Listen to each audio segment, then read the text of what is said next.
अतना बचन सुने देवर सुनायु नहीं पावै सुनायु नहीं पावै हो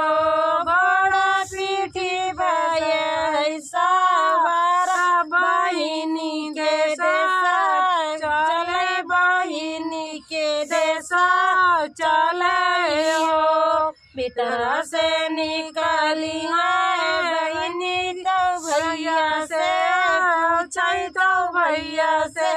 पूछियो भैया कौने का जा लागे महला बीचे